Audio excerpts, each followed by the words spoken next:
don't just deliver the talk. We deliver the music. I-95 Music.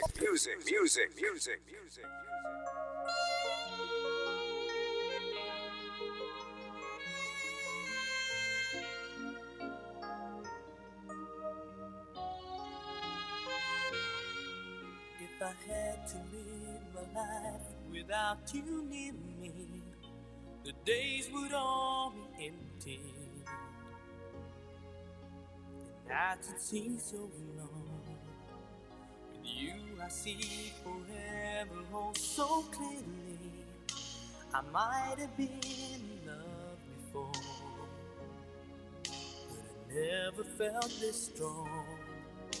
Our dreams are young and we both know they'll take us where we want to go. Hold me now, touch me now. I don't want to live without you.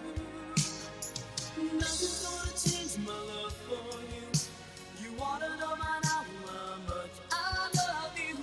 One thing you can be sure of, I'll never ask for more than your love. Nothing's gonna change my love for you.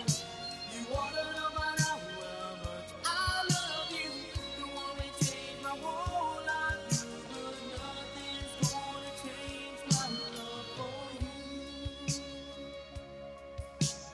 If the road ahead is not so easy, our love will lead a way for us,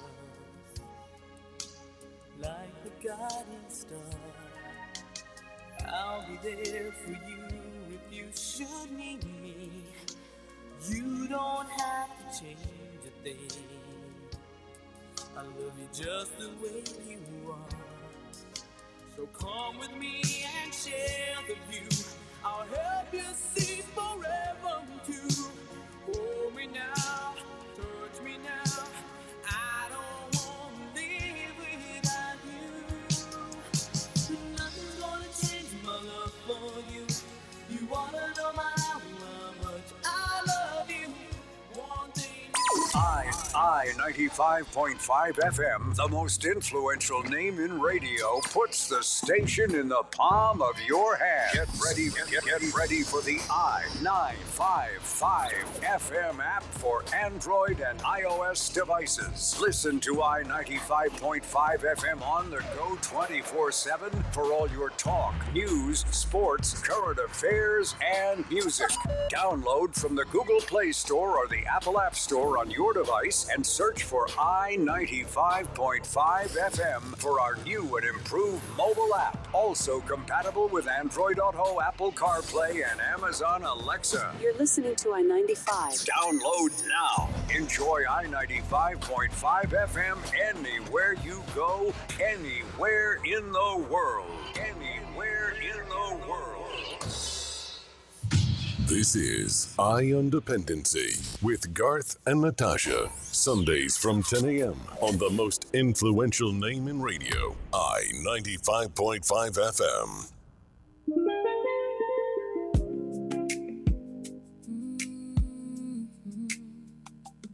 Oh.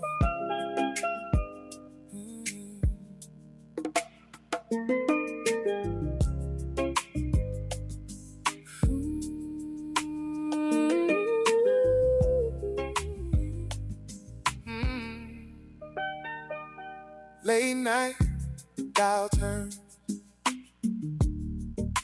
Same two voices I return. Garth and Natasha on the line. 24 years, same lifeline. Stories in the dark, scars and second stars. From the valley to the view, they make room for you. Eye on Dependency, reality radio at its best, where every life is a biography. Every heart gets time to rest. Eye on Dependency. You are more than your regrets. Hold on, breathe deep, stay with me. We're not giving up just yet.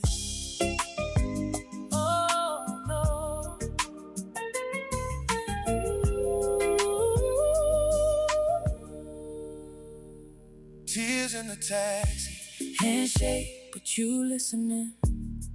Hear a struggle in a stranger's word. Feel your own truth being heard.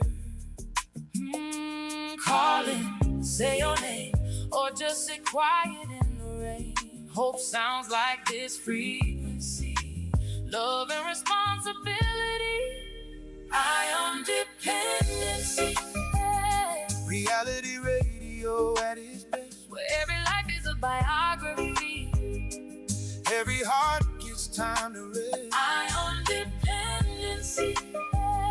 You are more than your regrets. Hold on, breathe deep, stay with me. We're not giving up just yet. Oh, we're not giving up just yet. From Diego to Tobago, from prison gates to home. You are not your yesterday. You don't walk this road alone. Married hearts behind the mic, keeping vigil every night. If you're shaking, stay a while. They will meet you in your trial. Dependency. Reality radio at its best. Where every life is a biography. Oh, every heart gets time to rest. You are more than your regrets. Hold on, breathe deep, stay with me. We're not giving up just yet. Oh, we're not giving up just yet.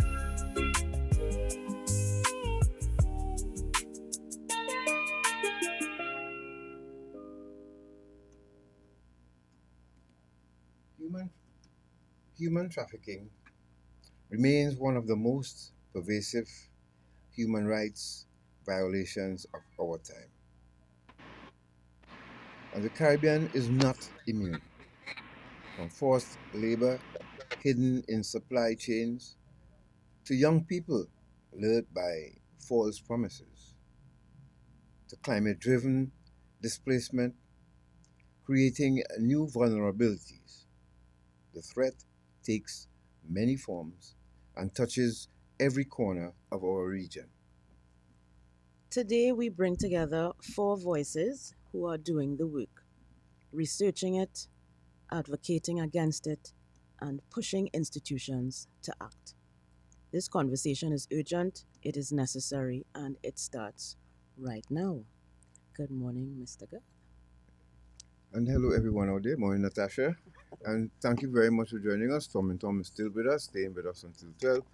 So we are happy to be with you here this morning to have this conversation you know you will only hear on this frequency and on this platform. So thank you to those who are joining us on our YouTube channel. We thank you so much. You know on a Sunday what happens to our Facebook channel. I've seen it with others during the week, but on a Sunday it's worse. I don't know why, but we still have a YouTube channel and a YouTube family that's growing constantly, and we thank you all, and of course our folks on radio. Thank you very much for joining us. Today we're going to have a serious conversation. If you're a student out there interested in this topic, or you know a student, and of course you the citizens of Trinidad and Tobago and the region by extension, we say hello to those who listen to us from overseas. We'll be shouting them out in a while for helping us too to stay on air while we continue this journey. So please get in touch with someone, you know, apart from the education that you're already gotten from the counter-trafficking unit of Trinidad and Tobago and others. This is added to the discussion, and you will hear from advocates and people who are in the business from Trinidad and Tobago. And Natasha will introduce who you're going to hear from before we go to the break, get you settled. And Natasha will tell us who you're going to hear from this morning and what are they bringing to the table. Right, so we have 4 very distinguished guests this morning who are joining us online. First, we have Adrian Alexander from Free the Slaves, Caribbean. We have Derrick from the Employers Consultative Association.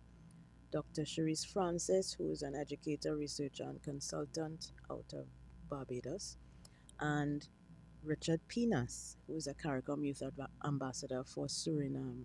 So we are very delighted to have all these persons across the region join us for this conversation this morning about human trafficking in the region. We just celebrated or marked the World Day Against Trafficking in Persons on the 30th of July. And what that day represents is what we should be focusing our attention on with regard to this crime, this horrific crime that happens not just in other parts of the world, but right here in the Caribbean, right here in Trinidad and Tobago. And from the marking of that day on the 30th of July, we are extending that conversation because we can't just observe one day, right? We have to carry it throughout the year. Yes, because it's still happening. Because it's still happening. And Tobago too. Yes, and we will touch on that as well. We will showcase some of the commentary that has come out of Tobago with regard to the CTU's work there. And we will, later on in the show, we will showcase some of that information and highlight some of the errors that have been committed by that individual and others like him who agree with him in terms of their understanding of human trafficking. Well, we know Tobago always in denial, so this is one of the times that we get to treat with it and educate you. You heard it from one side, you're going to hear it from our side too as well, and the guests we have in studio with us, well, they're all online via Zoom, and believe me, they have a wealth of knowledge on this, especially Mr. Neil Derrick from the Employees Consultative Association. Very important institution in Trinidad and Tobago. And for you people locally who employ people, I think you need to listen to Neil here this morning as well. So we go to a quick break. Yep. And when we return, we start the discussion with Mr. Adrian Alexander. Free the slaves. Imagine in 2026, we still have to be saying this. Free the slaves. And people tend to think that we shouldn't be using the word slavery to describe human trafficking. Yes.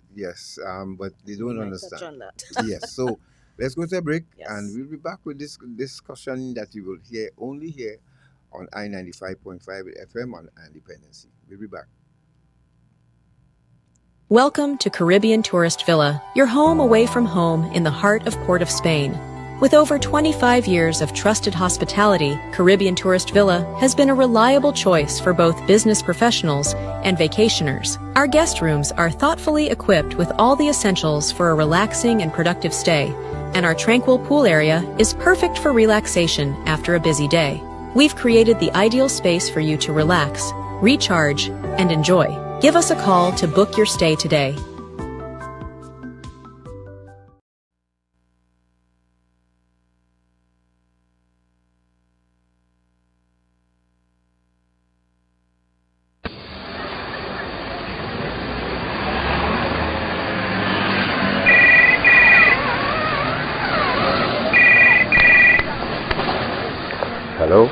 Hello, Mr. Dobson here from HMP London. Can I speak to Mr. James, please?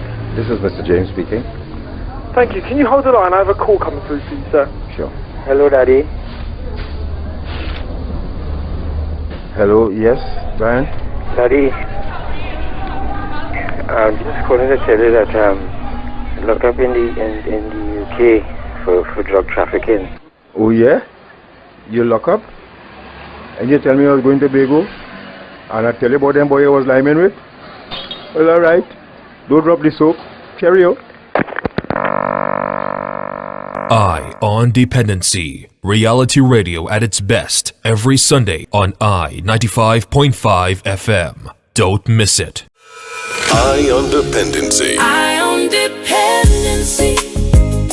Reality radio at its best, where every life is a biography. The fight against human trafficking in the Caribbean is far from over. This Sunday, Four frontline experts join Garth and Natasha to keep the conversation going. Adrian from Free the Slaves updates us on regional activities, training, research, and a powerful webinar series covering cyber scamming, sport trafficking, forced labor, and mental health in anti-trafficking work. Cherisse, a leading subject matter expert on trafficking in the Anglophone Caribbean, brings the latest research on climate crisis and human exploitation. She and Richard, the male CARICOM Youth Ambassador for Suriname, speak to the power of youth empowerment in this fight. And Neil, from the Employers Consultative Association in Trinidad and Tobago, delivers a direct message to the private sector. Decent work saves lives. Join us this Sunday from 10 a.m. on I-95.5 FM or catch the live stream on Facebook or YouTube. Eye on Dependency. We don't just share stories, we change lives.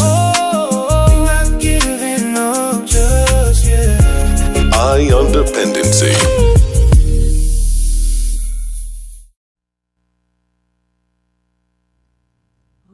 Thank you for staying with us. This is Eye on Dependency.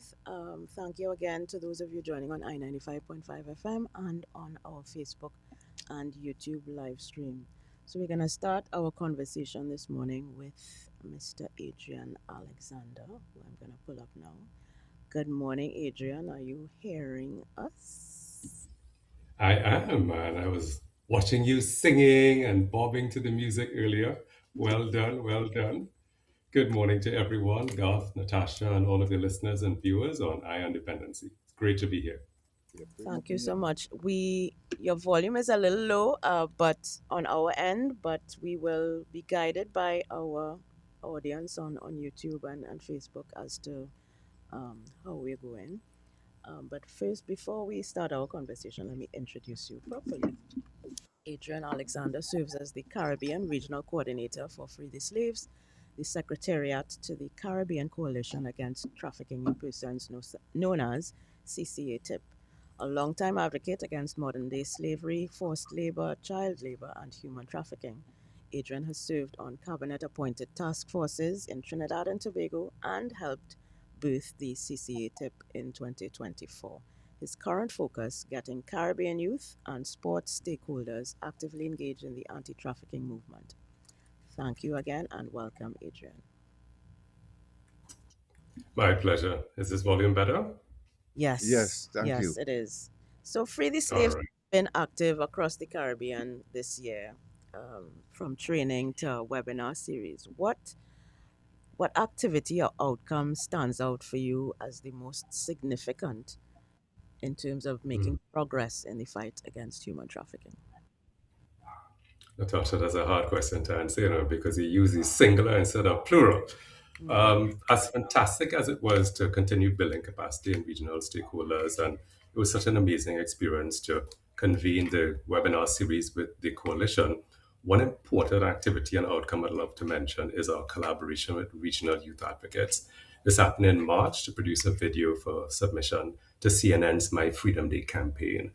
And we were all elated that excerpts from that video were included in CNL's final cut. So it was aired on the international networks and included on their Freedom Project webpage, reaching potentially millions of viewers. So shout out to the amazing youth advocates who starred in that video. Subject matter expert Dr. Cherisse Francis from Barbados, male CARICOM Youth Ambassador for Suriname, Mr. Richard Pinas, both of whom are with us this morning, but also President of Sexual Assault Survivors Stand, Ms. Sulaya Marie Collins from Trinidad and Tobago, and the President of Youth with Disabilities Connection, Ms. Judy Sango from Dominica. So we had a lovely Caribbean representation for that video. And in terms of the webinar series that you hosted, which covered a wide range of issues from cyber scamming, which is becoming ever more present, to mental health of persons who are working in anti-trafficking. Which of the topics that you covered generated the strongest response from the community, and why does that matter? I'll answer that in two parts, Natasha. Initially, during the week, I would say the session on cyber scamming and sport trafficking emerged as one attracting a lot of attention. And it's partly because it touched on UNODC's theme this year for World Day Against Trafficking Persons, which is about cyber scamming, right? But also because it looked at emerging trafficking threats, such as sport trafficking, and asked whether our regional anti-trafficking legislation and policies were really adequate to deal with those things that were emerging. So in relation to cyber scamming, it meant that we had to look at trafficking in persons as a crime that can occur where we are forcing other people to commit offenses. So that's forced criminality. And that was depicted in your film Traffic, right? But it also reflects the need to comprehensively address how we in the region are implementing the non-punishment principle that's embodied in the Palermo Protocol. Since then, though, we've seen a shift in terms of reactions on our social media for the topic on addressing demand for commercial sexual exploitation and forced labor. And that webinar was hosted by Dr. Cherisse Francis, and we had Mr. Kwasi Kojo from MenCan in Trinidad and Dr. Warren Thompson of Jamaica's National Task Force Against Trafficking in Persons. And they discussed some of the causes and possible solutions to what is a largely male demand that drives commercial sexual exploitation. You mentioned Neil Derrick. He also was part of that webinar, and he spoke exclusively or just wonderfully about decent work and how it plays a role in reducing demand for forced labor. We also had Mr. Andre Charles from the St. Lucia Bureau of Standards, and he spoke about a draft ISO guidance for businesses to prevent and respond to human trafficking, forced labor, and modern slavery. And that guidance will be completed in early 2027. So we don't know if the shift in interest occurred because of recent publication of articles about addressing demand for commercial sex, or the recent imposition of tariffs by the US government on 60 nations for not having strong legal and policy frameworks to effectively prevent the importation of goods made with forced labor, which may thereafter be included in finished products and exported to the US. But that's what we've seen since the 4 weeks, of the webinar series, that shift. Now, Oh, go ahead. now Adrian, quickly, two things: sport trafficking and commercial sex. Sport trafficking, could you elaborate? Because people tend to think that does not exist, and shocked when they hear there's also sport trafficking.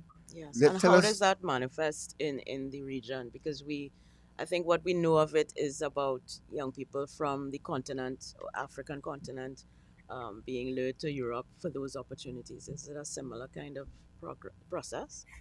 Yeah. So we're having discrete conversations with certain stakeholders about this.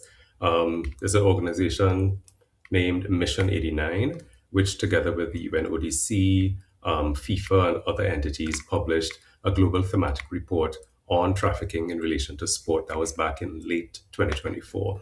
And I would add that this really comes out of the decision taken in about, was it December 2023 at the UN, that recognized sport trafficking as a form of trafficking, right? So that report did not mention and really didn't do much connections with stakeholders in the Caribbean. So we had some conversations with them about that. But looking at our regional stakeholders and having conversations with them, especially people involved in sport, we've been hearing anecdotal data of regional people who have gone to African and Asian countries. I'm not going to mention specifics here, right? Where they were faced with certain forms of exploitation. So trafficking arises in sport, not just along the lines of what we've heard before in terms of the increase of sex trafficking around major sporting events, but it's far broader than that. So think about from the time an announcement is made as to a country being selected to host a major event. Let's look at Qatar as an illustration of that. Tens of thousands of migrant laborers were brought in, and numerous reports of labor exploitation arose concerning those migrants and the construction of various stadia to host the FIFA World Cup there in Qatar. Similar incidents would have been reported in other countries and other cities selected to host major sporting events. Around the event itself, at the time of its commission, there tends to be an increase in sex trafficking, There have been numerous reports of arrests made around the FIFA cities, around NFL cities, and so forth. Even in Russia, for the hosting of FIFA World Cup back in 2018, numerous reports of people arrested for trafficking individuals for sexual exploitation. But there are also other areas where trafficking can be utilized to where sporting events can be utilized to traffic people who are not athletes, all right? But they may be trafficked to perform certain services within and around the sporting events themselves. There are reports of people who go missing after major sporting events. A report recently in Antigua's news highlighted something of that nature, that around a particular sporting event, there have been incidents reported of people who just cannot be found when those individuals move on from that local city. So you're looking at trafficking in sport, trafficking around sport, and trafficking through sport as areas for concern. Now, Adrian, so which means a scout can come to Trinidad and Tobago, look at a couple youngsters play, and call them and say, "Listen, you're good. We want to. I could let's say I could hire you, or get you to play on a team in the US or in the EPL or the IPL, and then they get them to leave Trinidad and Tobago, and you may not hear from them again. Can it work like that as well?" Well, it can, but I think what this gives us the opportunity to do is really focus on what have we missed in terms of protecting our athletes, be they special athletes or other athletes. What have we missed in terms of ensuring that there are proper protections when they have these discussions with people coming into the country scouting for talent? What are we doing in terms of ensuring that there are certain legal provisions in contracts? What are we doing to ensure that family members of athletes, coaches, other support staff are briefed on these things and are sensitized and trained as to how to identify them? So there's been a lot of training on safeguarding, right? But we now need to put that focus too on trafficking. The emphasis really is to identify how best to protect our athletes. Do they know that not everybody who comes to them as an agent or a scout is certified? How to verify their certification to know that if the person with whom you're speaking is even authorized to have that conversation on behalf of X club or Y club. Right. So that means then the government now, let's say the Ministry of Sport, maybe should have legislation in place so that any scout coming to Trinidad and Tobago should announce themselves or register with the Ministry of Sport first before they get to do anything else. And that way, we'll be protected legally. There are several steps that need to be taken, Garth, and those types of regulatory steps are great, but we also have to look at, from a legislative perspective, does our anti-trafficking legislation in the region even recognize deception of athletes and so on as a form of trafficking? These false promises that are being made. So in Jamaica, which has begun looking at this intensely since last year, they're exploring whether or not their national policy should be expanded to include the deception and false promises inherent in sport trafficking as part of trafficking. So you're looking at that interpretation section in the regional legislations that deal with exploitation and how that is defined, and to ensure that that is included in there so that whenever a situation arises, it is adequately and overtly covered in the legislation. There are numerous other things that need to be done, as you mentioned, for registration of persons who are coming in, but also for people who are here in the region and are being used by trafficking syndicates to recruit individuals for domestic or international sporting events where they can be trafficked. Right. So let's go to commercial sex now, because there's somebody listening to this broadcast this morning, maybe driving their car or plying their trade, or just sitting at home having a coffee, who purchased sex last night at some location. Do they understand that what commercial sex means? And could you explain what commercial sex is? All right, so commercial sex would relate to the engagement of sex for, as the name implies, commercial purposes, the exchange of finances or other benefits.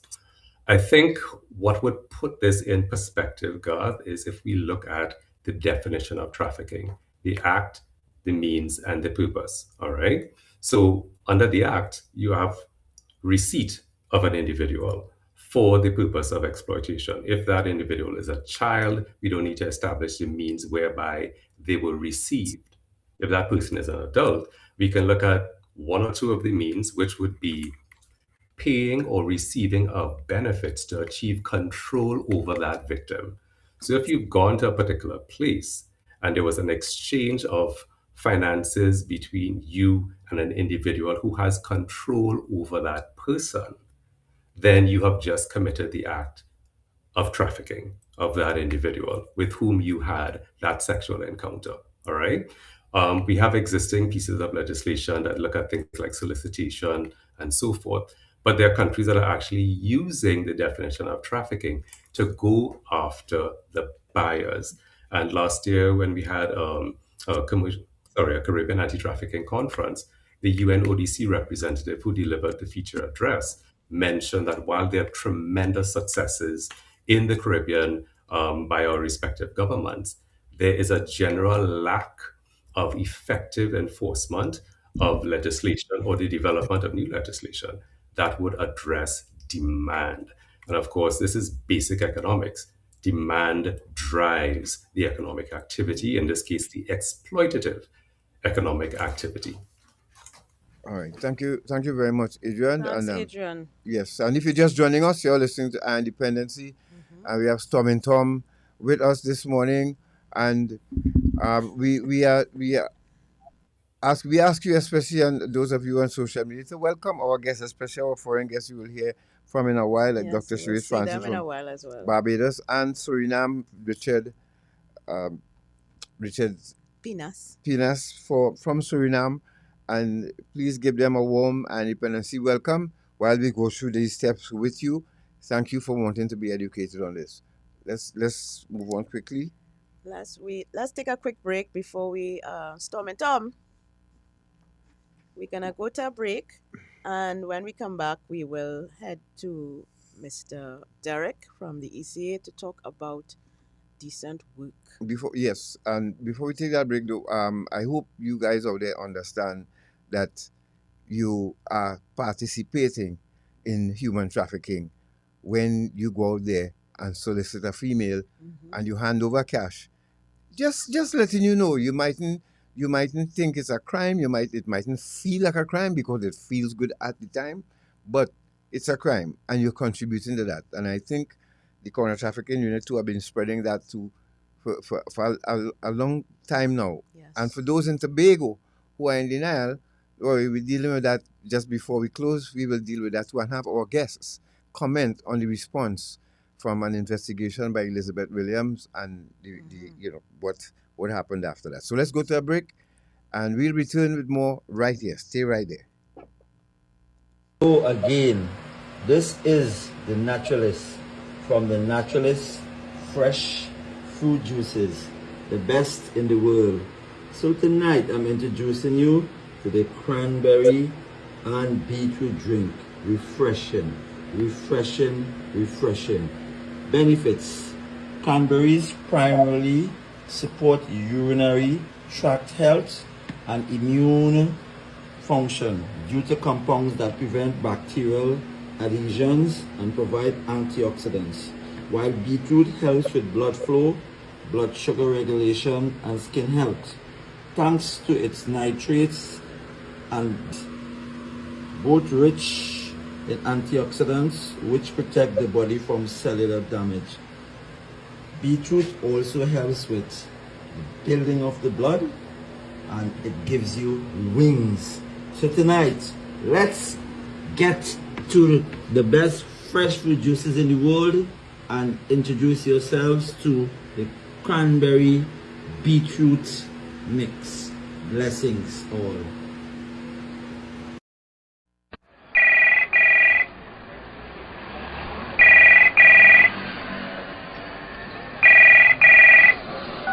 Hello.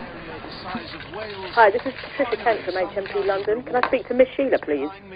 This is Miss Sheila. Hi, I've got an important call for you. Please hold the line. Mommy, it's Sherry. Oh God, Sherry, we looking for you all the time. 3 weeks now. Where you going? Mommy, according to tell you, I get locked up. I had drugs in my luggage and I'm in England right now. In jail. Oh God, Sherry, what? What you do? How you reach there? Oh God, how we gonna do? Oh God, Mommy, don't cry, don't cry, don't cry. It'll be alright. Sorry, I'm sorry. Eye on Dependency. Reality radio at its best every Sunday on I-95.5 FM. Don't miss it. This is Eye on Dependency with Garth and Natasha. Sundays from 10 a.m. on the most influential name in radio, I-95.5 FM. All right, thank you for staying with us. And that from what you just heard there from, that's the voice of, yes, that's the voice of Scrappy, as we call it, a former, a retired one from the regiment. Now, this man spends his time to make 100 combination galore. And you can find him by the licensing officer Carney, just on the outskirts there, on the outside of the building, where all the vendors set up. You go there and trust me. Carney, not Shabonas. I have Shabonas on the video. Yes, Carney. Yes, and you can call him 463-3441, 463-3441. He has, man, you want juices, Scrappy is the man. Antoine, but Scrappy, as we know him in the military. So just go down there, tell Scrappy Dependency sent you, and well, we celebrating 24 years, so you could get 24 cents off. I'm sure Scrappy.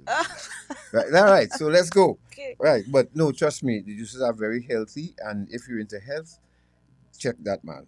He has it really, really tipped up. All right, so let's go back to our guests. Yes, we are joined now by Dr. Shuv. No, Mr. Neil Derrick. Neil Derrick. Is he introducing? Hi, God, Natasha. Yes, I hope you're hearing me. I'm competing with the rain. It's very heavy. Yes, I'm here in the background. We're hearing you all right, though. Neil Derrick, he brings over 40 years of executive leadership experience across energy, manufacturing, utilities, and financial services. As vice chairman of the Employers Consultative Association of Trinidad and Tobago, he represents the private sector's role in advancing decent work and eradicating forced labor from Caribbean supply chains. Again, welcome, Mr. Derrick. So good morning to you again, to you, Dad, and Natasha, and my colleagues online, and good morning to the listening public. All right, so thank you all for inviting me to this session.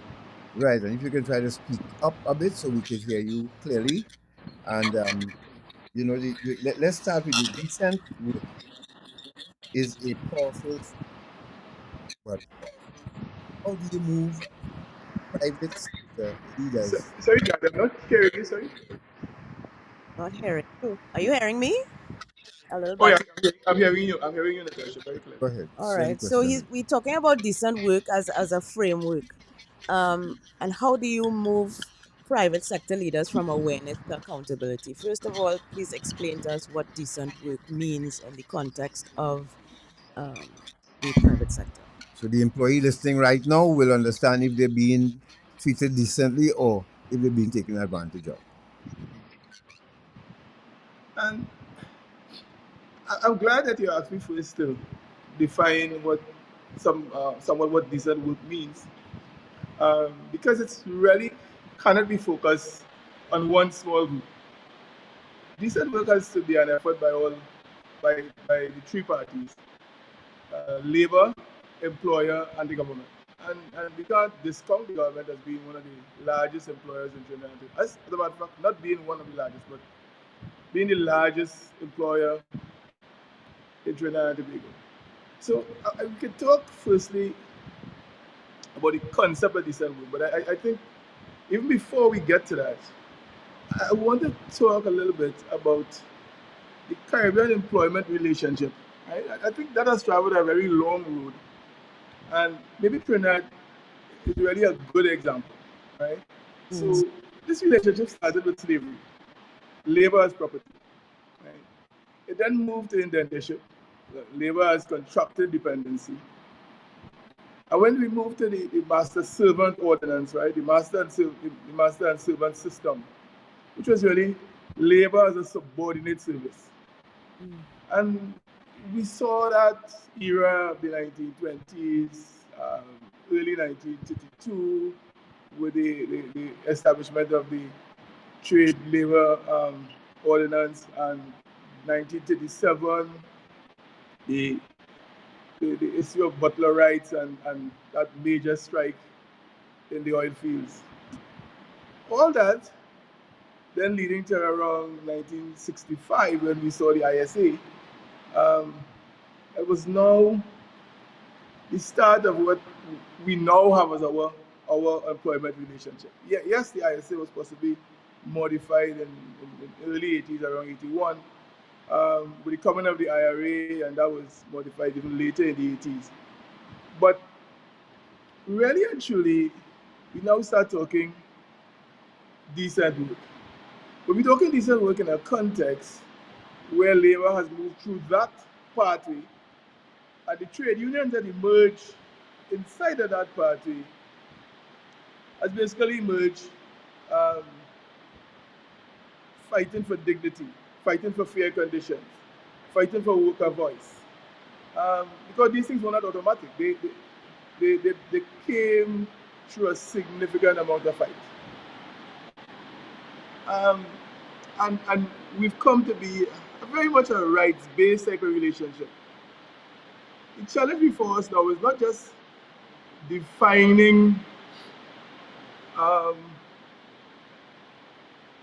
decent work, but it's also understanding how the parties will work with this to establish this new labor context of labor as social partnership.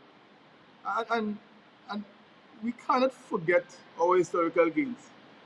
We need to look at the whole issue of concept of decent work as building on that. How to do, and it has to bring that balance, right? Because the three parties have to work together and not as competing powers, but focusing more on shared responsibility. Looking forward to what I think in the concept of decent work is, which is labor as dignified participation in sustainable enterprise and national development. Much bigger, because in many of the negotiations and many of the discussions that we've been having, even as we see what is happening today, and the blockades and all that, we talk about other employers as providing more. We talk about reducing workers' demand. But it's not, that is possibly simplifying it. How do we talk about employers, workers, and government jointly creating productive enterprise capable of generating sustainable decent work? That is where workers need viable enterprises. We've seen the level of unemployment that came with the shutdown of Petrotrin as an example. And yes, we may have had a lot of strikes leading to that. But at the end of the day, the viable enterprise disappeared. And so we've had the impact of that on the southern community is significant. Similarly, employers need skilled and committed productive workers. How do we create that? The government needs to make sure that there is a sustainable level of employment, that there are investments, that people invest, that there's social stability, that they get tax revenues. So this whole issue of decent work is really putting on the table that concept of how do we work to create sustainable enterprises where decent work and social justice appears. And I think I will leave that as my open statement. And as I said, this doesn't apply to just the private. It applies to all parties putting their hands on deck and building a new system of trust. And let's quickly move to the issue of forced labor now, which is one of the forms of human trafficking. And I know that because of how supply chains operate, businesses may not claim to see that forced labor exists. So, what specific actions can employers take to address the issue of forced labor? To answer that question, if I look at the ILO has 5 fundamental principles. So in the case of the ILO, once you become a member of the ILO, in the general, where the conventions are created, countries integrate it into their laws. But there are 5 core principles. And once you become a member, you have to observe those principles. They are freedom of association and the effective recognition and the right to collective bargaining, the elimination of all forms of forced or compulsory labor, the effective abolition of child labor, the elimination of discrimination in respect of employment and occupation, and a safe and healthy working environment. What we tend to see and what is happening is that the larger organizations, which form the bulk of our members, they follow the rules. But in many cases, we've grown accustomed where there's one employer, but several types of employees. And sometimes even if for me, as I came through, even the way employee to employee treat each other, saying, well, I am permanent, but you are casual, you are temporary, you are contractor, and without understanding that there's one employer. Maybe the arrangement might be different because of the time slot and things like that. But we have to start looking at that as a point. Then you have to overlap that with the other issue that we have a very high informal employment in terms of our employment. And informality means there are so many companies, well, not companies, but let me call them, because they're not registered, but operating masons, carpenters, welders, mechanical shops, and they form the group of small contractors. Now you're overlapping that relationship with high levels of migration. And migrants who in some areas don't have rights. So in Trinidad, I think that we've seen some work in an attempt to register some of these migrants. We have seen some work in terms of even the Ministry of Labor creating an area of complaints that allow them to be able to air their complaints. But that does not all common across the Caribbean. But as we create that, what we create is that there is it's easy for a lot of even those rules on things like social benefits and stuff not to be applied at that level. How do we, as employers, the larger employers especially, ensure that that doesn't happen? And sometimes, so we have to come back, not just look at the HR point, which is at the point of our recruitment, where we might be recruiting our staff. We have to look at the procurement side, which is how do we buy services? Are we buying services at a rate? So we have all these engineers that run all these fancy engineering estimates and all that for work. And then we go out and we have tender systems now that go down to the lowest bidder at prices that are significantly lower than the engineers estimate, which is what we know is the cost of providing the service. So the material costs don't change. Where else does it come from? So when we go and we buy services and we apply those systems in the value chain, what we're doing is creating that system for the issue of forced labor. And when you say forced labor, it doesn't necessarily mean by force, but if people have no alternative, right, obviously they're going to take work at the price you offer. They go to work where safety systems are not in place. They go to work where they don't have coverage. they go to work for years and not make contributions to social services, and when they retire, there's the provision of no services. We have a thing where people retire in Trinidad at 60, and even if they get social grants at 65, that 5-year period, a lot of people suffer because they haven't made contributions in their working life to social services. And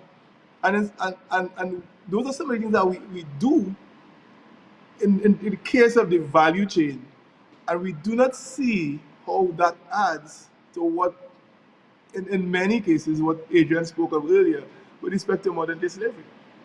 Yes, and before we wrap up with you, Mr. Derrick, just can you speak to what we were discussing yesterday very informally, and how I think most people, lay people, will understand what you're saying in terms of how employees are treated differently based on their, in this case, their immigration status. So we're talking about migrants from Venezuela in the Trinidad and Tobago context, who, as Garth gave an example of a contractor who is hiring locals and migrants and is making the migrants or encouraging the migrants to work longer hours, work on holidays, because in his mind, they are harder workers and they want to work, as opposed to the locals who are operating under those conditions and are probably paid better.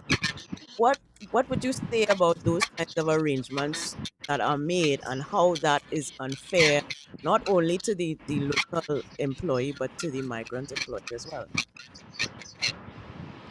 And thanks for again answering that, Natasha, because it really comes back a little bit to what I would have said earlier.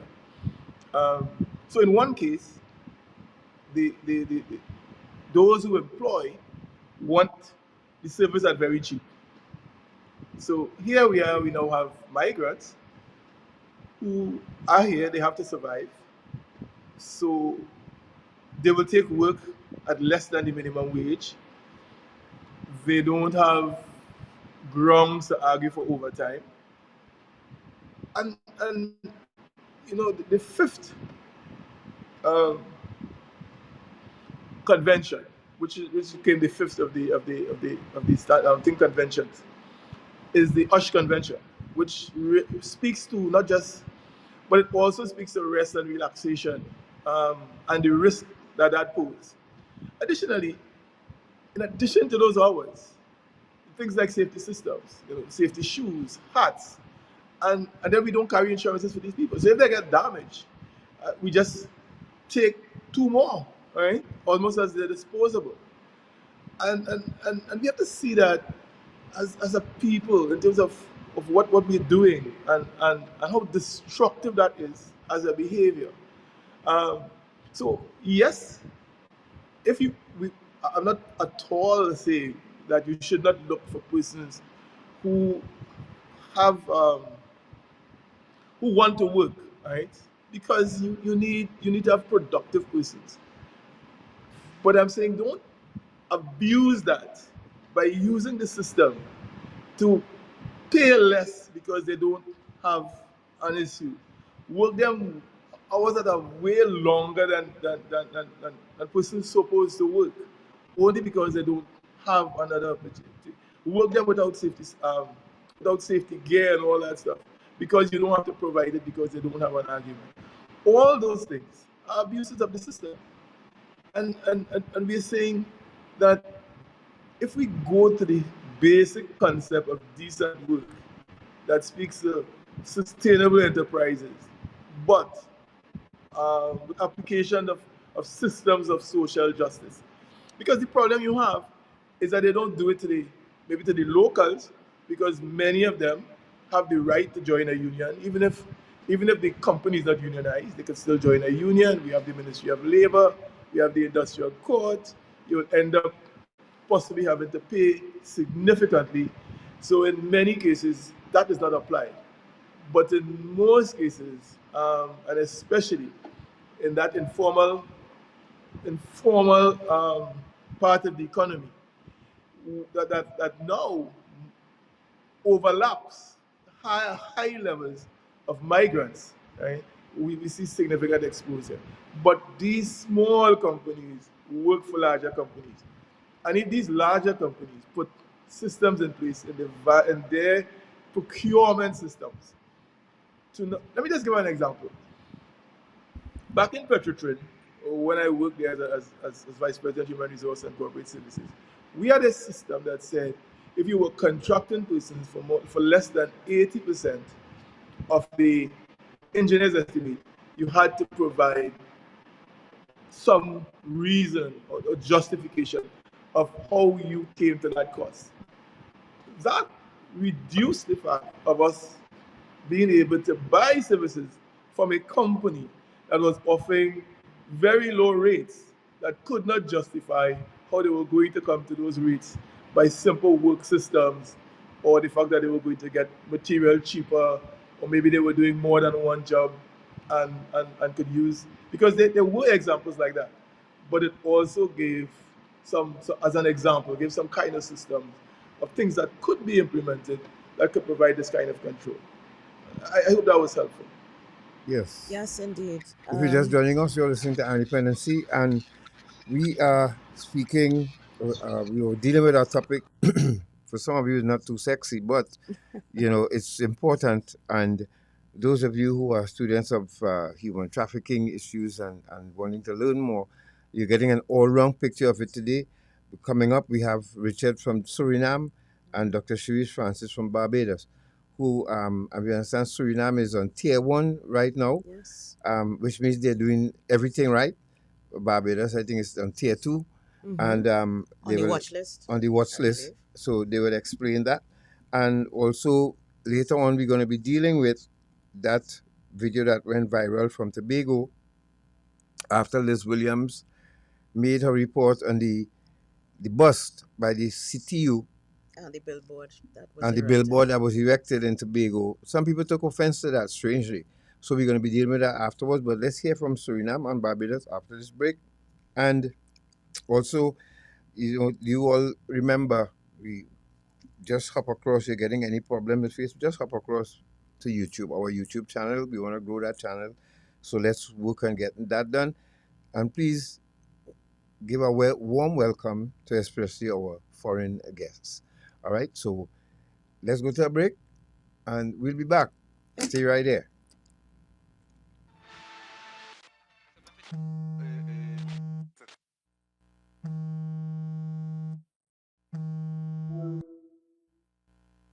Hello? Grandma, it's Michael. I've got into trouble. I got arrested, and I need a bit of help. But please don't tell Mum. She'll only worry. The lawyer says I need $3,000 right now. Today, scammers can use artificial intelligence to copy the voice of someone you love. Michael, what was the name of the dog we had when you were little? A code word. A shared memory. Something only the real person would know. Scammers can steal voices, but they can't steal your memories. With artificial intelligence tools like these, they can pretend to be your bank, a family member, or an official institution, and they use fear, urgency, or sympathy to make you react without thinking. These scams are designed to pressure anyone, at any age. If something feels wrong, stop. Don't reply immediately. Check. Ask a question only the real person would know. Call back. Contact your family member using a trusted number. You're not alone. Talk to your family, your bank, your community. Sharing concerns helps everyone stay safer. Hello? I'm out with some mates at the moment, Grandma. Is everything okay? Scammers rely on fear and silence, but sharing what you know can protect you and the people you love. Remember, stop, check, protect.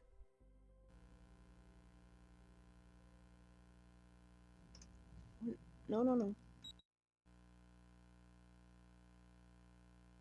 So again, this is the Naturalist. From the Naturalist, fresh fruit juices, the best in the world. So tonight I'm introducing you to the cranberry and beetroot drink. Refreshing, refreshing, refreshing. Benefits.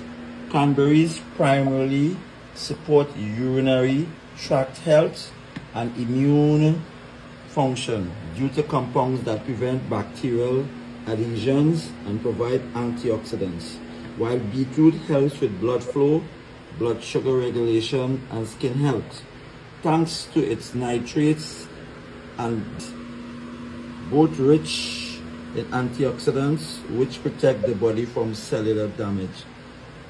Beetroot also helps with building of the blood and it gives you wings. So tonight, let's get to the best fresh fruit juices in the world and introduce yourselves to the cranberry beetroot mix. Blessings all. You're listening to Eye on Dependency.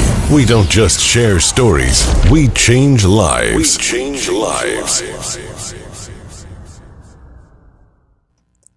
Thank you for staying with us. We are.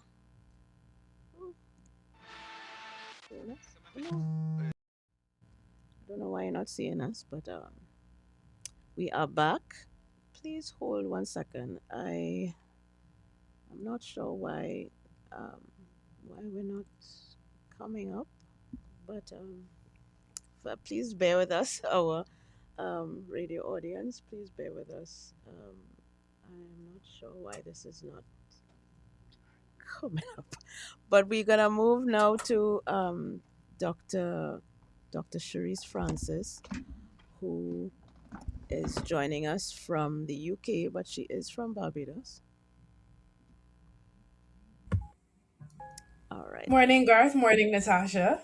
Morning, Dr. Francis. Thank you for your patience. And before we get into it, let me just introduce you properly. So Dr. Cherisse Francis is an educator, researcher, and consultant with over a decade of experience in human rights advocacy. She holds a PhD from the University of Warwick, where she examined anti-trafficking in the Anglophone Caribbean, and currently serves as a senior lecturer in law at St. Mary's University in Twickenham. A founding member of the CCATIP leadership team, Dr. Francis works, writes, and trains others on trafficking issues across the region. Welcome again, Dr. Francis. Thank you so much. Absolute pleasure being here. All right. So we're going to start with the outlier in terms of human trafficking issues. Your work connects climate crisis to human exploitation. That is a connection that many people may not immediately make. So what is the evidence that you have found that helps us to make that connection? Thanks so much for that question. And it's interesting. I spent a lot of time talking and reading and researching about trafficking. But until very recently, I also didn't immediately make the connection between climate change and human exploitation. And this really started for me because Free the Slaves and the Commonwealth Human Rights Initiative is doing some research and a project on this connection in small island developing states. And the first country or territory that this research touched upon was Antigua and Barbuda. And I was lucky enough to be involved in that process. So just for context, when we're talking about climate crisis in this area, what we're speaking about is any changes in the climate, whether it's droughts, the severity or frequency of natural disasters. So whether it's volcanoes erupting, or it is sea level rise, or it is hurricanes, anything that causes a change to the climate and how it impacts us as people. And then when we talk about human exploitation, that includes trafficking, but it's broader than that. We're talking about anything that takes advantage of a person or people, usually for the benefit of someone else. So forced labor, it could be trafficking, it could be coerced sexual engagement. Anything of that nature is what we mean when we talk about human exploitation. And when the overall thing to remember here is climate change does not necessarily cause human exploitation on its own, but it does lead to increasing vulnerabilities of people to be exploited. And let me explain to you with examples what I mean. So the first thing that we saw from the Caribbean is that there is livelihood collapse happening because of changes to climate. So we have a really high number of climate dependent sectors here in the Caribbean. So tourism being the first one, we know that. If you look at what happened in Jamaica with Melissa, a lot of the hotels were shut down for at least some time, which means that people didn't have jobs. But even more specifically than that, we have some historical trades that are climate dependent. So things like fishing. We're very good at buying our fish or our seafood from the people off the street, or you and your household have a vendor that you've been going to them or their family for years. The trades like that, as well as agriculture, are being impacted by climate and climate vulnerabilities. So what's happening is that persons who are in these trades have been doing it all their lives are no longer able to do this work in the same way, which means because there's less fish, the seas are getting rougher, the trees aren't producing the fruit like they used to, there's blight, there's all kinds of new plant diseases that we didn't know about, all of these things caused by changes to climate. What it means then is that entire families are slipping into poverty. And because Caribbean people, we know how to survive, what is happening is that persons are having to take other jobs, things that they would not ordinarily have done. Things where, as Neil said, they might be working extremely long hours, the pay might be delayed, it might be very physically demanding, it may be a situation where they are being hurt in the jobs. All of these things are what we say when we mean exploitative. And from the Caribbean, we've seen that men are going into a lot of construction work that they wouldn't have done. Women are going into hostessing or waitressing. And in some instances, it doesn't stay at that stage, it goes into commercial sexual exploitation. The second thing we're seeing is unsafe movement. And I say movement and not migration because some of the movement is within country. So there was an instance of disturbance in Antigua and Barbuda. The population from Barbuda got relocated to Antigua. Same thing with St. Vincent and the Grenadines. That then puts pressure on the resources within that country of hosting, whether that's healthcare, whether that is housing, whether that is education, and that in itself can create situations for exploitation to flourish. We're also seeing more and more Caribbean people moving outwards into the UK, the US, and elsewhere, not because they didn't have good lives in the Caribbean, but because they were disrupted by some kind of climate crisis. If we think of when Soufriere Hills in Montserrat erupted, a lot of people went outside the Caribbean. People who might have been doctors, teachers, they migrated to the UK or anywhere else and they had to take up once again lesser skilled work. Those are the kinds of things that we're seeing. We're also seeing an increase in violence against women and girls. Many people would think, okay, climate and violence against women and girls, how are they connected? But what we're seeing is that during climate disasters, so you have a hurricane, people are evacuated and going into shelters. The shelter numbers are low, therefore, you have to mix men and women.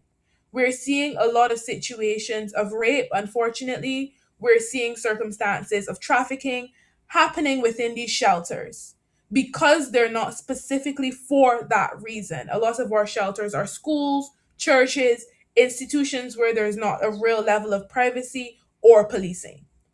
Then we're seeing, even within the household, we have this cultural phenomenon again, the men being the head of the household. A climate disaster comes, a man is not able to work. Let's say he was a security guard at a hotel, or let's say he was a farmer, or let's say he was a fisherman. He can't work. He becomes frustrated and begins taking that out on people in his household, turning to alcohol, becoming more violent, and therefore we are seeing rises in domestic violence, especially against women and girls. So I'll stop there, but I hope that those examples give an idea of how these things are connected. Yes, absolutely, it does. I'm glad you said that, Natasha, about men when men and this happening in Trinidad and Tobago right now, and about men not working and how frustrated they be, and they are, they how frustrated they become, and sometimes what they're going through having misdirected anger in the home. They're not really angry at home, but then the people who is denying them opportunities, they can't take it out on them. So the next best thing is the people close to them.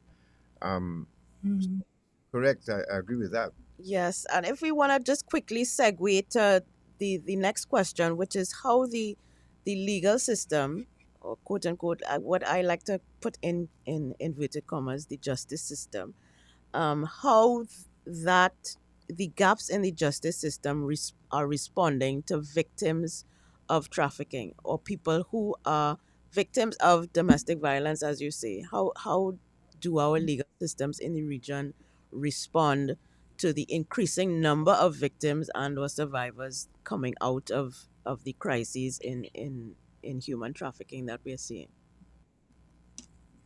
Well, I will say that as a positive, let me start there. All of our countries have some kind of legislation to protect against trafficking. Not all the legislations are equal, but they all have legislation. And you would have mentioned about Barbados being on tier 2 watch list of the US trafficking report and Suriname being on tier 1. And the very quick and easy response to that is that Barbados has not had a conviction, even though we have had our legislation since 2016. So And yeah, those things, sorry. Any arrests? Have there been arrests? Well, I am not sure if there have been arrests at the moment that have stuck, right. but I can say that we have not had any convictions. A lot of times it's still difficult to know what is happening within our criminal justice systems, so I wouldn't want to be misleading on that, but I can say we haven't had any convictions. And that is part of one of the gaps that we have as well. The first thing is that we assume that every traffic person wants to tell their story or that every traffic person wants to have a case or a conviction. That is not actually factual. For some traffic people, justice just means they want to go back to their country, or if it was domestic trafficking, they want to be reintegrated into their community and allowed to live their lives as they wish. And I think our justice systems are not willing to accept that because we're still trying to respond again to the needs of the US tip report, like that I just mentioned, and the tier rankings because that's what the global community recognizes or acknowledged. The second thing is that we treat trafficked people like subjects rather than human beings. So they're there to be witnesses in a trial, to give evidence, and we're talking about them, not to them. We're not being led by what survivors want, what they need, and what they think would be beneficial. And until we are able to have a survivor influence criminal justice system, until our laws have integrated survivors, until our responses have integrated survivors' needs and wants, I think that we're always going to be on the back foot. And the Caribbean Coalition, we have survivors on our steering committee, and we do as much as possible to make sure that the survivor voice or survivor voices, recognizing that they're not just one group, they're specific individuals, are heard. I will say that there's another aspect of it where some of the legislations in the Caribbean still do not protect trafficked people from being convicted themselves for any crimes that they've committed during the time that they're trafficked. Trinidad does protect against it, so that's a positive. Trinidad and Tobago. So a person who is trafficked and commits any crime, so prostitution or drug trafficking or anything else coming out of their trafficking cannot be prosecuted for that, which is a positive. And No, then I would say the third thing, go ahead. Sorry, no, Gar. no, sorry. Go ahead. Carry on. And I'll ask. The third thing is that our justice systems are missing the cultural element.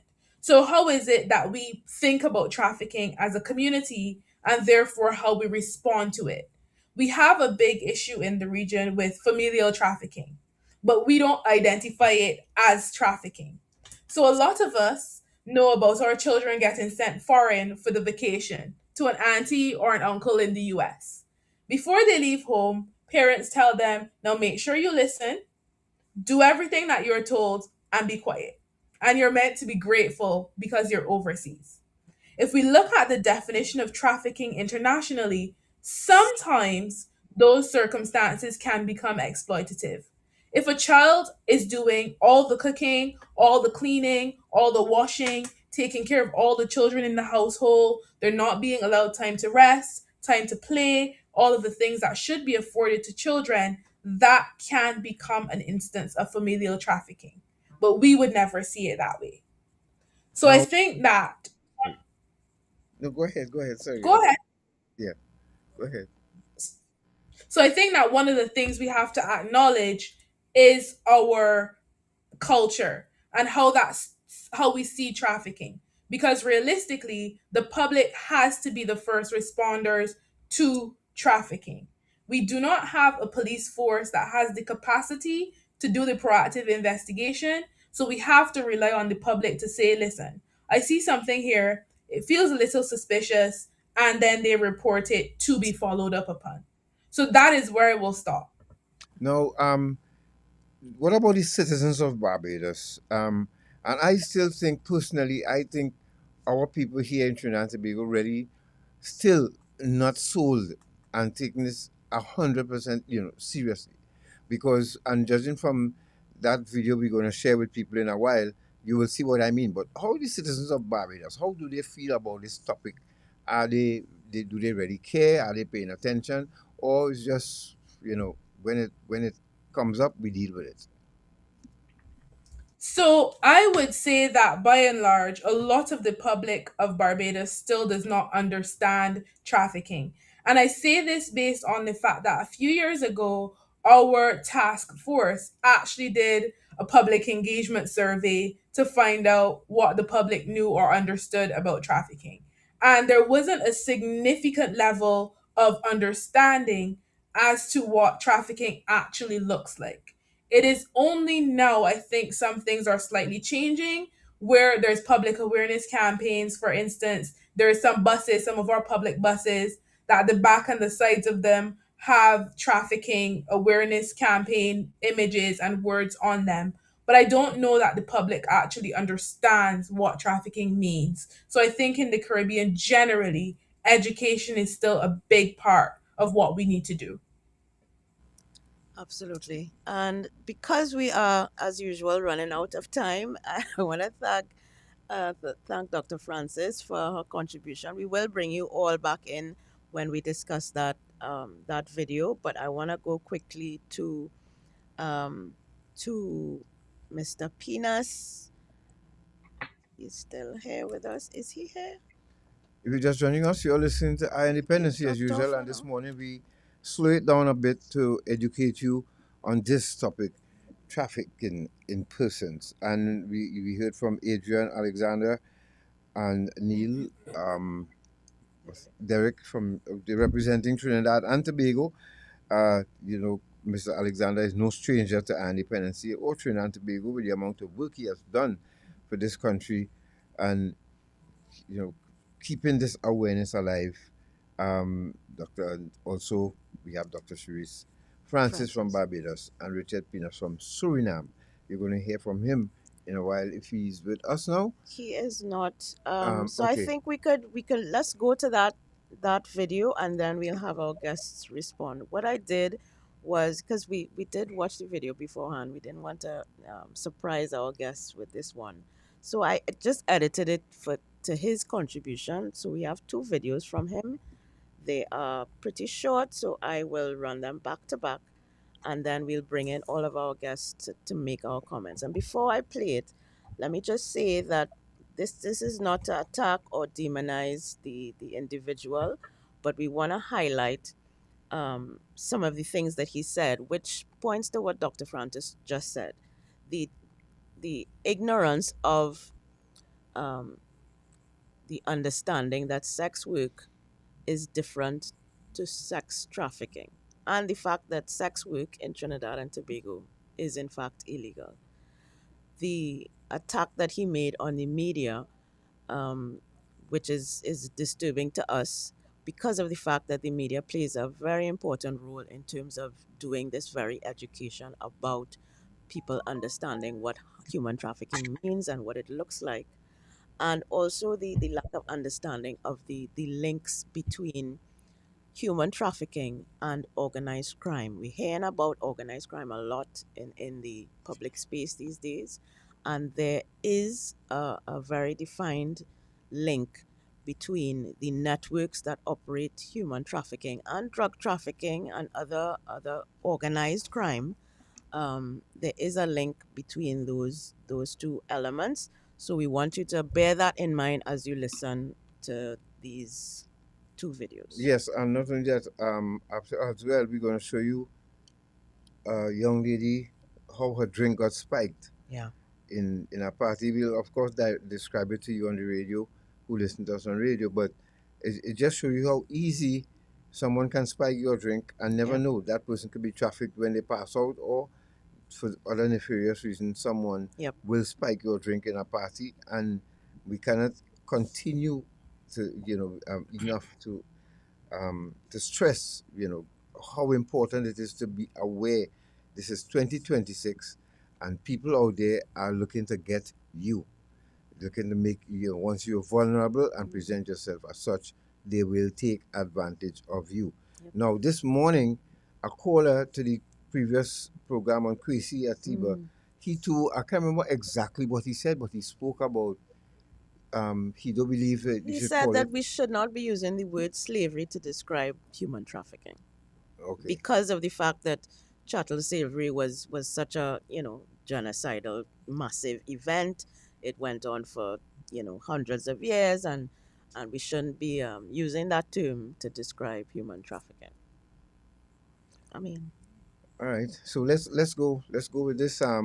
Again, folks, we want you to pay attention. We want to educate the people of Tobago. Yes. You heard one side. Now hear our side and hear this response from our guest. All right. Stormin Tom, you're going to play a Stormin. Morning, Tobago. It's your son. Tobago, I want to talk about something quickly. Bring some to all your attention. First of all, Liz Williams, why are you so stupid? You're always trying to put up thing about Tobago. It's better you go back to Trinidad and work for TV6 down the road, because you don't do nothing good for Tobago. What kind of thing are they putting about sex tourism and making it look like Tobago full of that and like Tobago aim? What all you are none to do is all your money.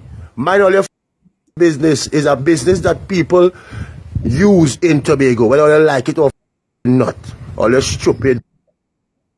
Mind all your business. All they talking about human trafficking. The girls them comfortable and doing what they're doing to survive. All they giving them work. And all they so stupid in all their head. All they making it a big scene. The whole world know that Tobago.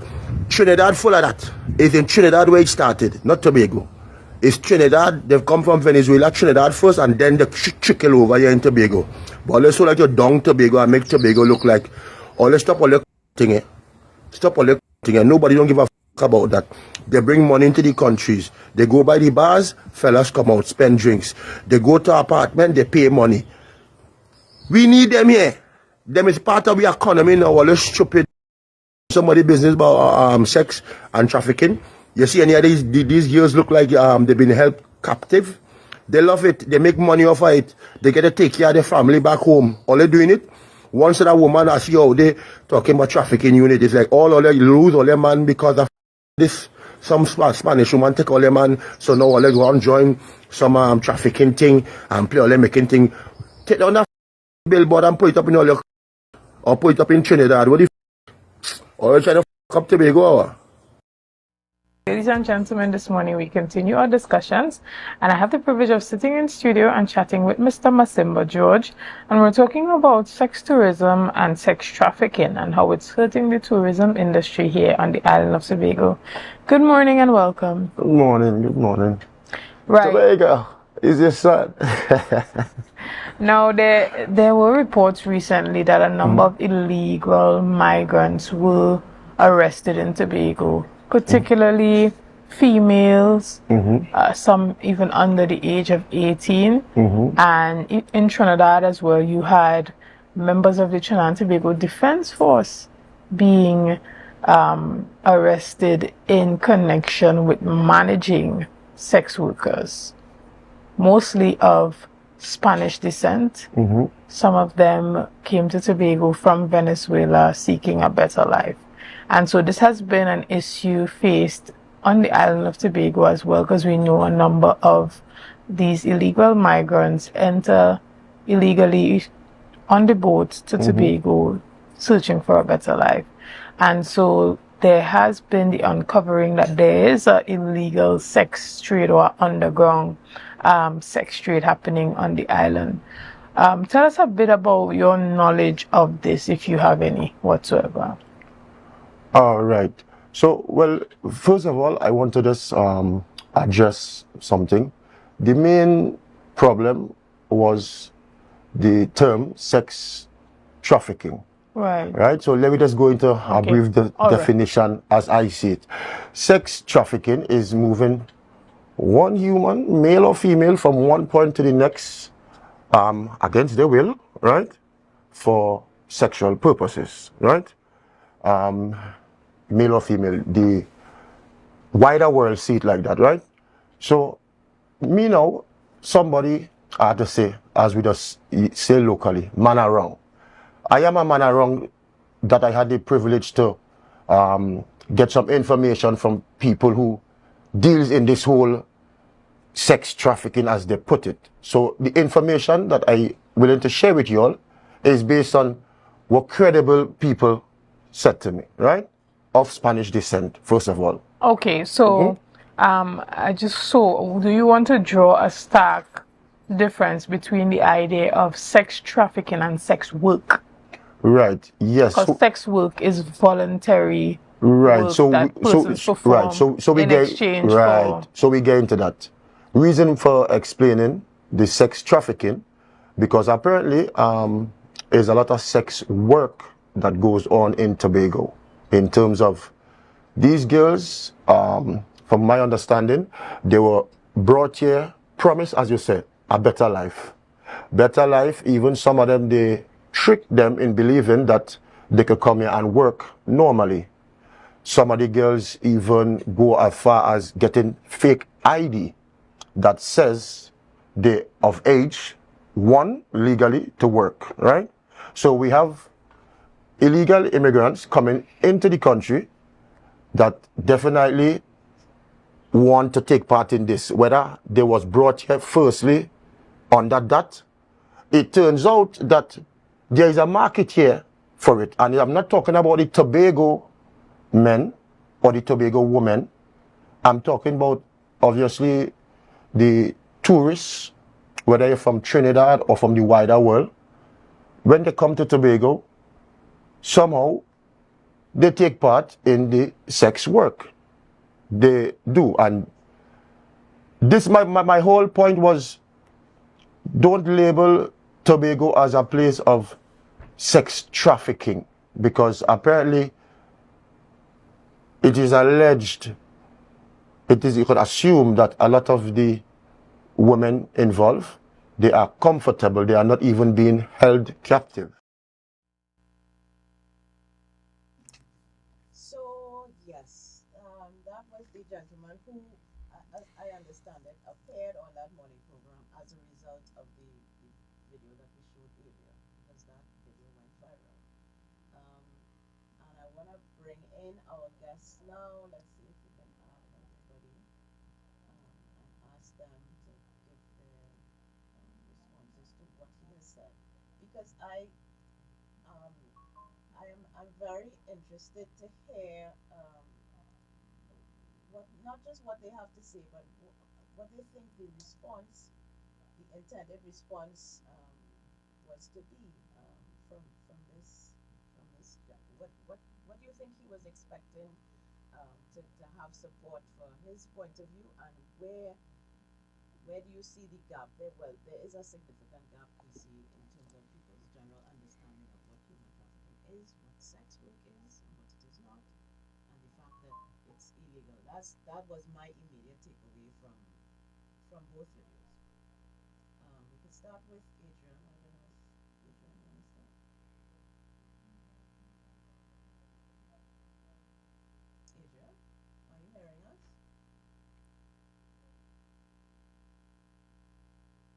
Adrian, are you hearing us? Oh, I've muted him. All right. Dr. Francis? I'm not sure that Adrian was hearing you initially, Natasha, because we weren't hearing you, but I'm happy to jump in here. I think that there's two aspects to the video that I would like to touch on. First, the definitions that were covered or the way Yes. that we think about certain topics here. And Yes. then secondly, the demand issues. Yes. So the first thing is that I do agree that there's a difference between sex work and sex trafficking. In Trinidad and Tobago, all sex work, according to legislation, is illegal. Solicitation, illegal.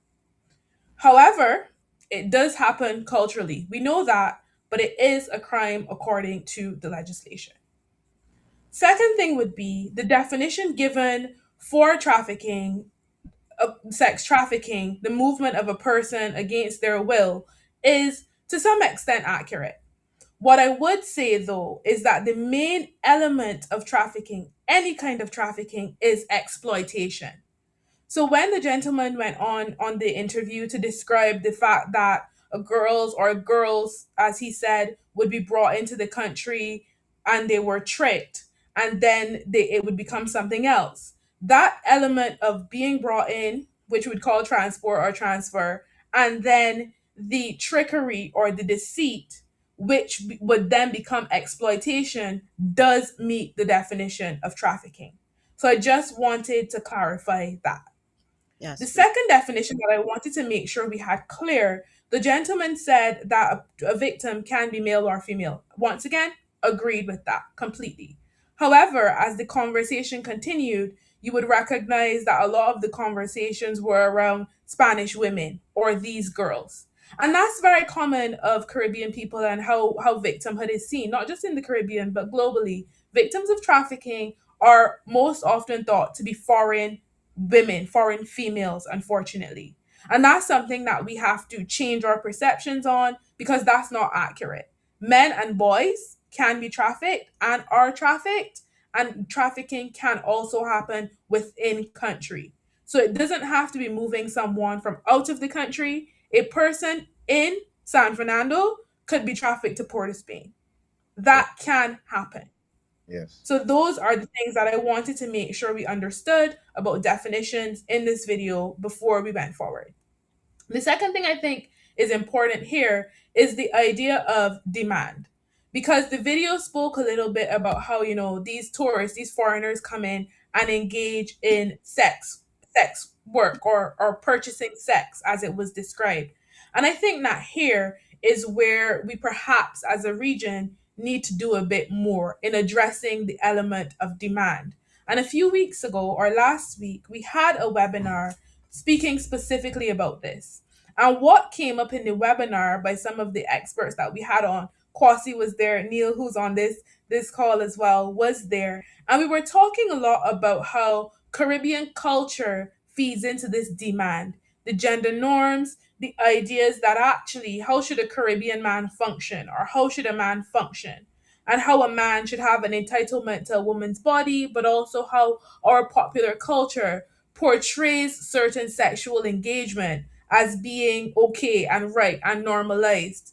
So therefore, when those things are put into the context of a legislation where sex work is illegal, or a circumstance where we have trafficking of somebody who's actually domestic, they don't meet up, they don't align. And I think that those are the points or the elements of those videos that we need to focus on. How is it that education of the public needs to be done, where the misunderstandings are, and therefore how we can go forward in making better education points for our public. So I'll let Adrian speak now. Sorry, Yes. go ahead, Gar. Dr. Francis, I was just so amused when he said, and he's in total so much denial. Said not the Tobago men, but Trinidad men and tourists that are accessing these women. So Tobago men not taking part in this. They're not taking part. Come on, please, please. But my other point about the attack on the journalist, and I think we I think the CTU has done a lot of work to engage media in terms of how to report cases of trafficking, how to be sensitive to the legal issues, how to be sensitive to survivor issues. And for a journalist to be doing her work to inform the public about arrests that have been made, or about public messaging that is happening, for a journalist to be attacked for doing her job and doing that is concerning.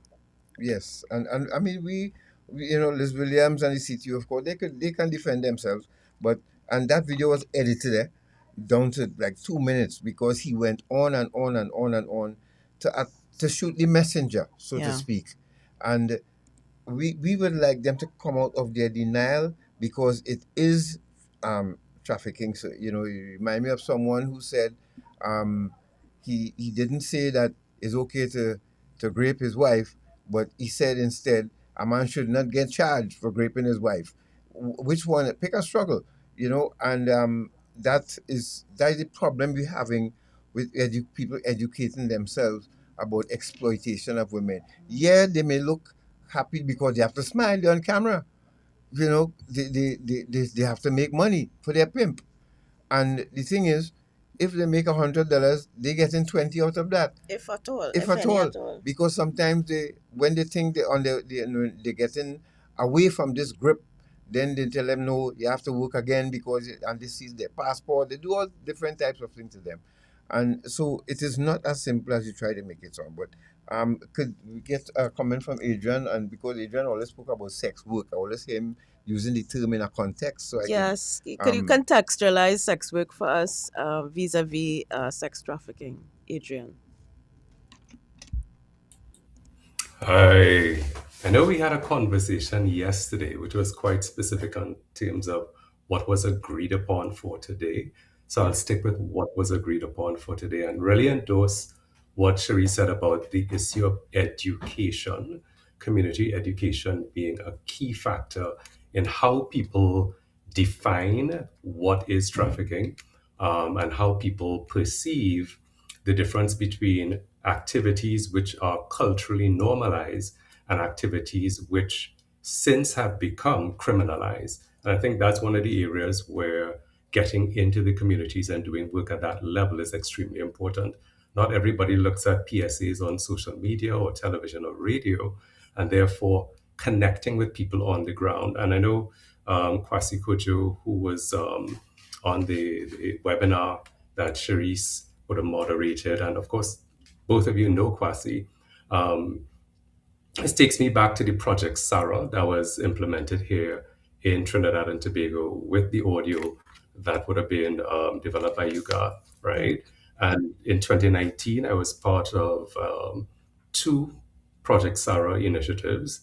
They would have been organized by the CTU in collaboration with the Gender Affairs Division that was then under the Office of the Prime Minister. And Kwasi was the program coordinator for men's events. What was done was we basically went to two places of employment in the energy sector.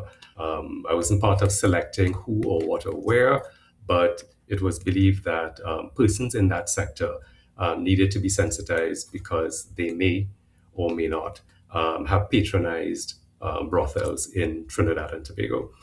And it was in that type of a setting, face-to-face, one-on-one, that we were able to uncover the myths that people believed about how brothels operate, the quote-unquote voluntariness or otherwise of people's participation there, and what they as men are entitled to, or whether they're causing any harm or not by their activities.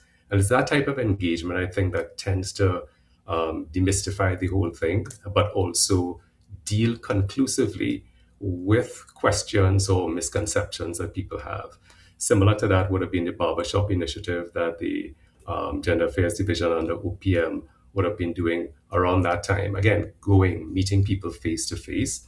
And I think in addition to the PSAs that the CTU has put out, whatever may be written in the newspapers, this scenario really cries for continued community engagement, all right? So that we can, eradicate what this one believes as opposed to that one believes. Because really you're looking at improving knowledge, changing attitudes, as well as changing practices or behaviors. I think that makes us all safer. And it's not just in the area of trafficking, but of course in other areas.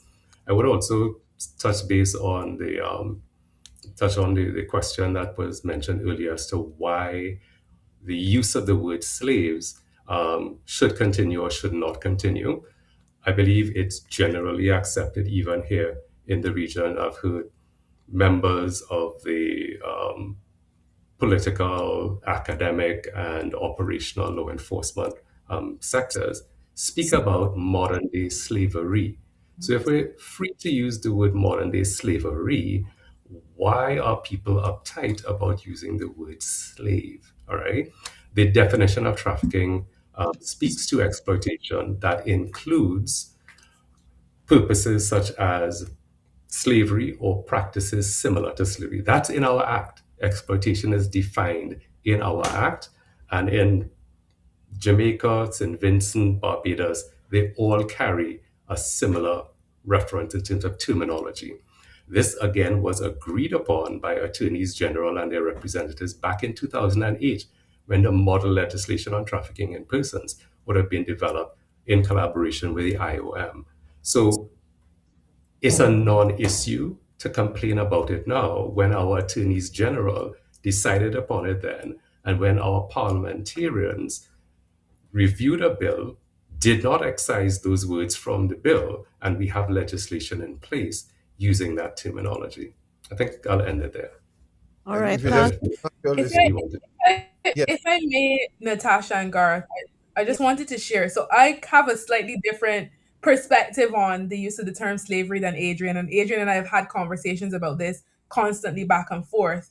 I think from a public education perspective, I hesitate to use the word slavery because of our ancestral, and I think this might have been the contribution earlier, because of our ancestral knowledge of slavery. When we hear slavery or slave, and I don't even use slave, I would use enslaved person in that context, we think of chains, we think of bondage. If we think about the video we just watched, the gentleman said, "You think these girls held captive?" Because that's what we think about.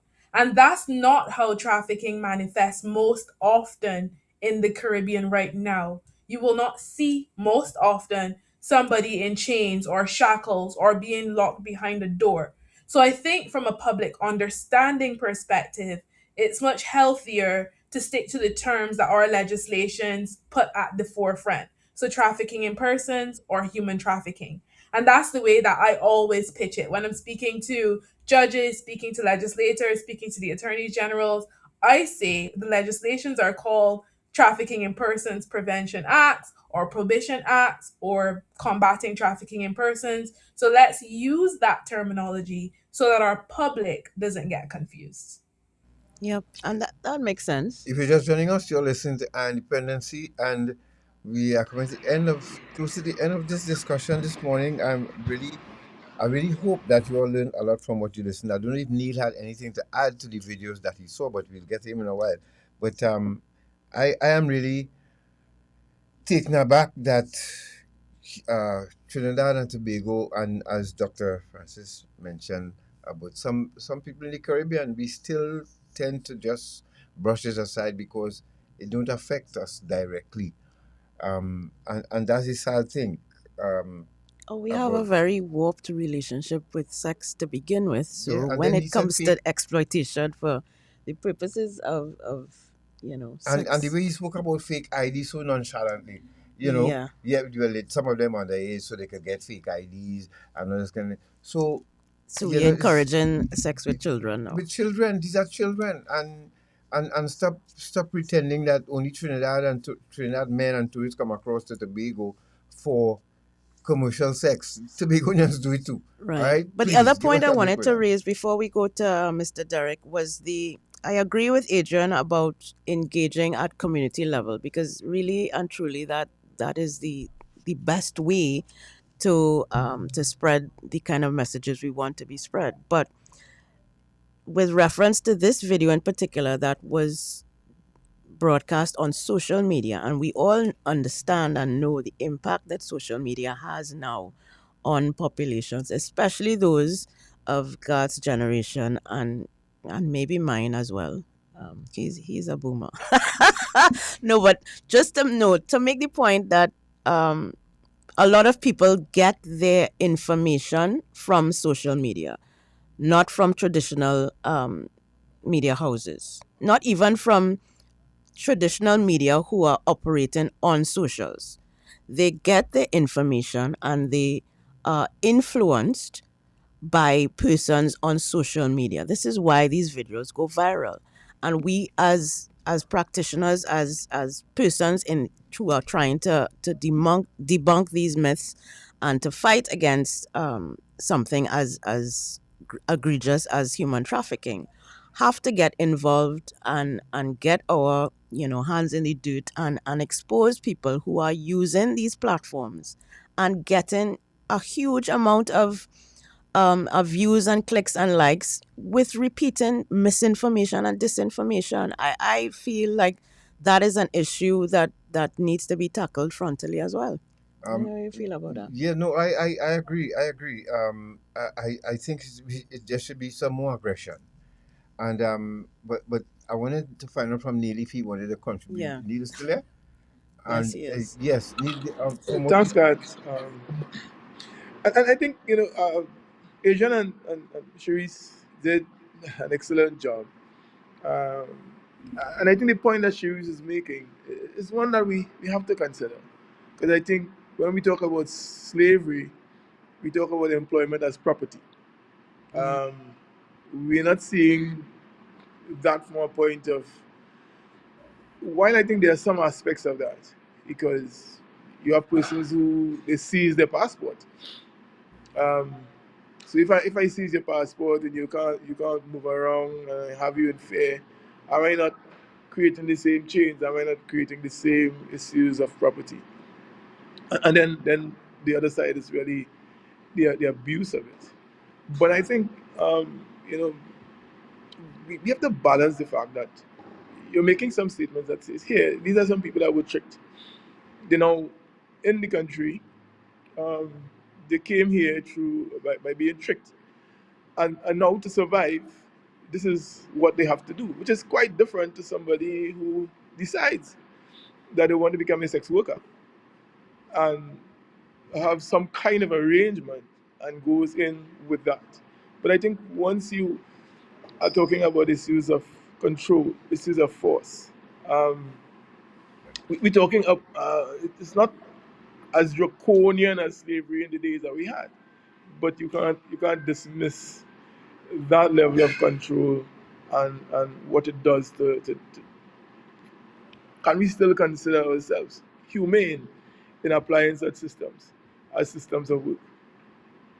No. And I think that really is a question that we have to face and ask ourselves. And I think that's a lot of what was dealt with by some of the presenters that are not here from the last seminar with respect to our own self-inspection as we participate in this, as we use it, that supports the entire exploitation. Yeah. Should let me find out from Adrian about sex work being because in some countries it's legal, right? Adrian, do you? I know you have been in the vineyard for quite a while, Dr. Francis as well. But do you feel that we are making any progress in educating? Adrian, you've been working hard. Here's one person I know in Trinidad and Tobago who have been keeping this on the front burner, Adrian Alexander, and your body. Do you feel daunted, or you think that you're making any progress to this? And of course, the second question would be, are we going to get around any time to having this as legal in and to protect the rights of the prostitute as they do in other countries? The workers. The workers, sorry. I say prostitute. Sorry. But I mean... In terms of whether I feel daunted, I do not. And largely because I'm not sitting on the sidelines complaining about an issue.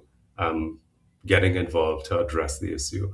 And I love the fact that we're surrounded by stakeholders in the coalition who are doing the same thing, whether they're survivors, whether they're subject matter experts, policymakers, civil society organizations. We are putting our hands to the wheel and working on the issue. And we're doing so systematically.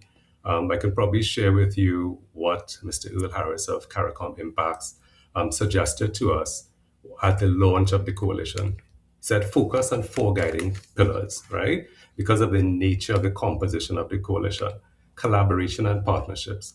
This is not an issue any one individual or organization can address alone. We must collaborate across borders and sectors, and we must have strong strategic partnerships. He said, focus on prevention and awareness as a first line of defense. And what we're talking about is prevention and awareness so that people can appreciate what the law says now, because this happens over and over again. You have a situation in a society, you have these cultural norms, and then a law is passed that changes those things. And a lot of people are not informed about the change of the legislation. They're not informed about the implications of that change on their behavior, right? So go back to 2015 here in Trinidad and Tobago, and even before that, the discussions about making changes to the Children's Act, right? And things like the age of consent to sex, marriage, and all of these things. You still have people to this day assuming that the legal age for consent to sex is 16. And they are engaging in relationships on the basis of that misinformation. We still have people trying to marry off their children at ages that are now prohibited by law. So there must be awareness, there must be prevention. Third area he suggested was protection and support for victims and survivors. Our research in FTS has shown that in the absence of trauma-informed and survivor-centered care and protection, many survivors can end up being re-trafficked, all right?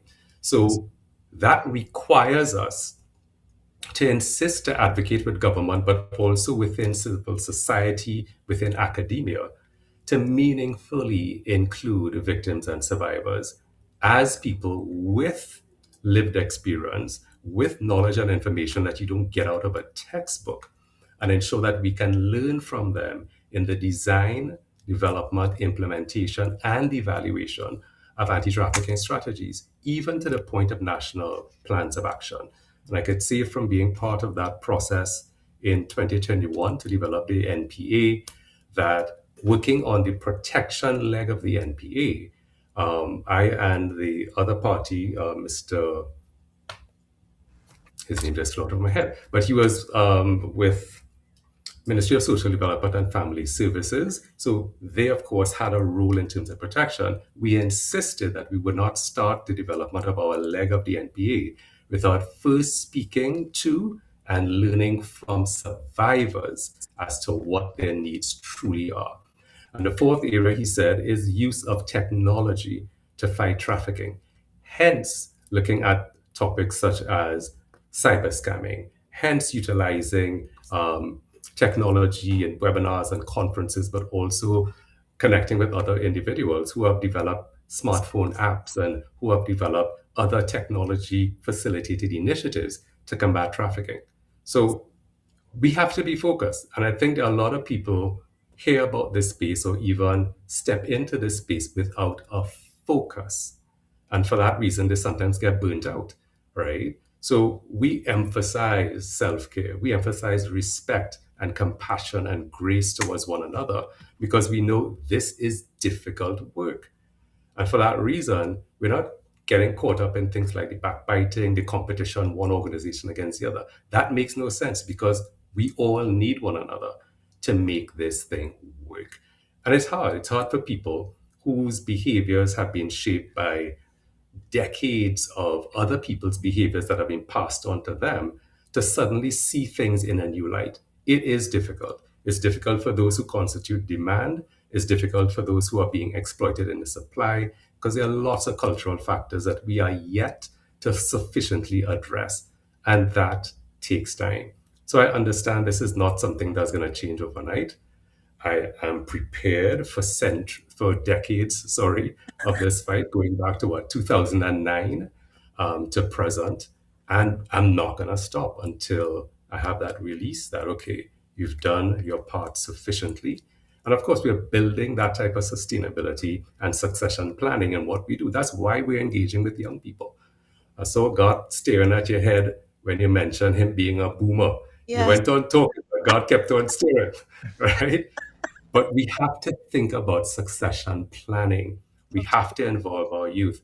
Not only are they the most targeted demographic according to the UN's ODC's GLOTIP report for Central America and the Caribbean, but they are the ones far more familiar with the technology that is being used to exploit people in trafficking. And I would close with this. All countries around the world agreed to the UN's sorry, future. Help me, Cherisse. It just popped up my head. But last year's, it was in 2024 September.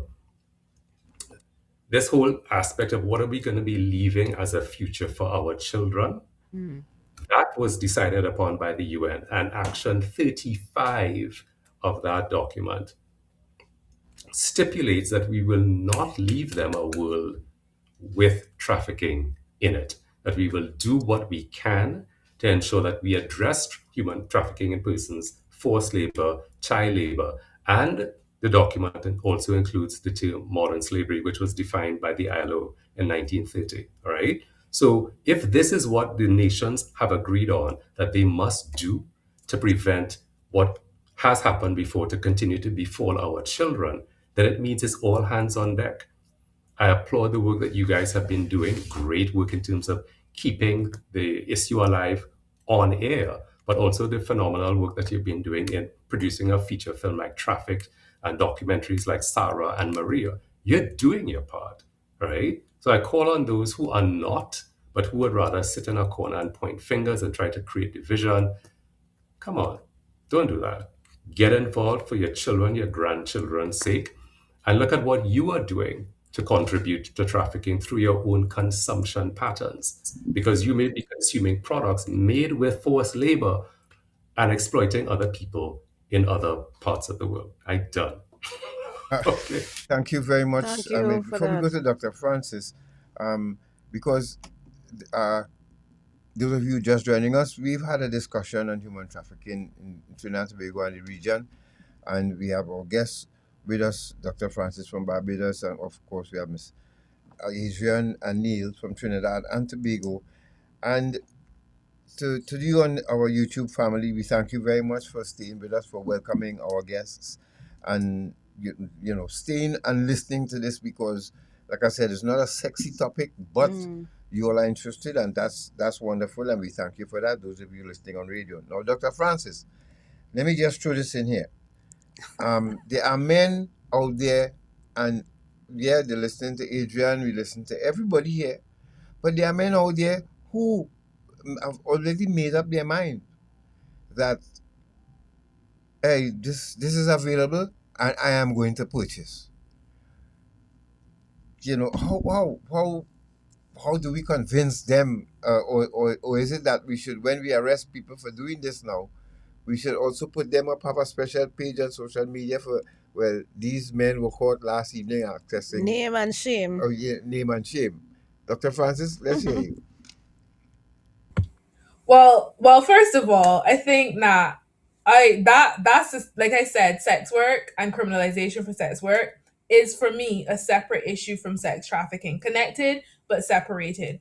What I will say is that in terms of when we're looking at policing trafficking from that aspect, I do think that we have to continue education. I will continue to say this. For Caribbean people, you could have laws till you are blue in the face, until you run out of paper. Until you can change the minds of a Caribbean person, nothing else is going to change. So we have to continue with conversations like this in different formats, in different spaces, because the men that Garth was speaking about who've made up their minds, the messaging that's going to get to them isn't the same messaging that's going to get to a woman who works in a corporate bank. When we had our webinar a few weeks ago, Kwasi, who Adrian mentioned that you all know well, was talking about community engagement and men speaking to other men and having that allyship. And I think those are the things that will get us much further than a name or shame. It has to be coming from a space that people are willing to listen to, a voice that they understand, and it has to make that difference for them. It's always going to be the personal connection. Sometimes for different men in our communities, it might be a situation of saying, listen, if it was your daughter, if it was your wife, if it was your mother, what would be your feeling on it? Those are the kinds of responses that I think will be stronger than name or shame. It has to be that community engagement. That's what I would say about that. I hear you on that, Dr. Francis. I'm not a fan of that latter approach, because I have found in terms of my work in domestic violence and gender-based violence, that the men who perpetrate these kinds of offenses do not, in fact, care more about the women in their families and their lives than they do the average woman who these acts happen to or committed against. But I certainly do agree that men are the ones who need to develop that allyship, as you mentioned, and that camaraderie, and talk to each other about their behavior, because in essence, I believe that that they are performing for men. They're performing for men's approval, in my view. I mean, I don't know how true that is, but So if I can add to that, Natasha, I think again, I might agree with you, but we just need to find what impacts those men. It might not be the women in their family. We might need to speak to them in terms of money. But what I don't want us to lose focus on as we have this conversation is the people who are impacted, which is the victims or the persons who have been trafficked, right? They have to be at the center of these conversations. And like I was saying earlier, we're focusing on how it is that we punish men who engage in these activities, but we're not focusing so much on protecting the persons who've been trafficked, as Adrian mentioned. Yes. And again, earlier I would have said that Trinidad's law protects against victims or persons who've been trafficked from not being prosecuted. Me studying multiple Caribbean countries, I was incorrect. Trinidad does have a protection, but it doesn't go that far. Trinidad says that a person who's been trafficked could use their trafficking as a defense, evidence of their trafficking as a defense to some of those crimes or some of those other things. So even there, it's not full protection of a person who's been trafficked or exploited. So I just wanted to make that clarification and make sure that we're focusing on the survivors rather than the perpetrators in terms of all these education efforts as well. I cannot believe that we are 12. Yes, we are already. And I want to give the last word to Mr. Derrick then. Neil, do you have any parting words to take us out? Well, I think a lot has been said, and I think rightly so. If I look at where Cherisse closes, because not everybody that came through trafficking might be involved in things that they haven't willingly participated in. But we've seen some of them in terms of being part of criminal action and stuff. So I think it really is how much they could support as an evidence.